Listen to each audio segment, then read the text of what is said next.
बाकी बातें अपनी जगह पे कि यहाँ पर क्या कहते हैं, लोगों को किस तरफ लेके जाते हैं, लगाते हैं। As a matter of fact थोड़ा सा अगर आप इसको ब्रॉडर एस्पेक्ट में स्टडी करें, या आप जानते भी होंगे, आपको हमारे दुश्मन मुल्क भारत में बहुत पसंद किया जाता है। और जब वजह जानने की आप कोशिश करें तो पता चलती है कि ऐसा शख्स, इतना तो नुकसान हम नहीं पहुंचा सके पाकिस्तान को जो ये शख्स पहुंचा सकता है, तो क्यों ना पसंद हम करें। क्या राय होगी सर आपकी? जब दुश्मन ने पाकिस्तान की सरहदों को ऊपर हमला करके देख लिया और उसके अंदर उनको मुंह की खानी पड़ी, फिर उन्होंने जो है वो आपको दहशतगर्दी की जंग में लपेटने की कोशिश की, उसके अंदर उनको शिकस्त फाश हुई। उसके बाद उन्होंने आपको जो है वो इकोनॉमिक आपका आर्म ट्विस्टिंग करके देख ली, उसके अंदर उनकी बात नहीं बनी। तो इसका मतलब ये था कि अब उनको सबवर्जन चाहिए थी, उनको वो फिफ्थ जनरेशन वॉरफेयर चाहिए थी, जिसका जिक्र जो है वो ISPR बारहा कर चुकी थी।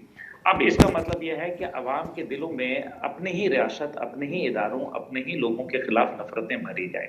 और यही वजह है कि जो भारत है वो आज इस बात के ऊपर बरमला कह रहा है कि हम सारे हिंदुस्तान का एक ही भाई। ये आखिर क्या वजह है?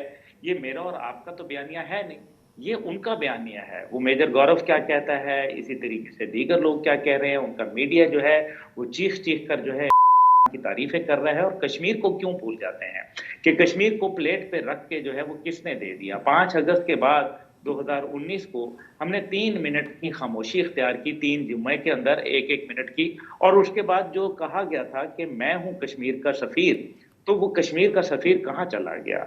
ये वो चंद बातें हैं जो कौम पूछना चाहती है।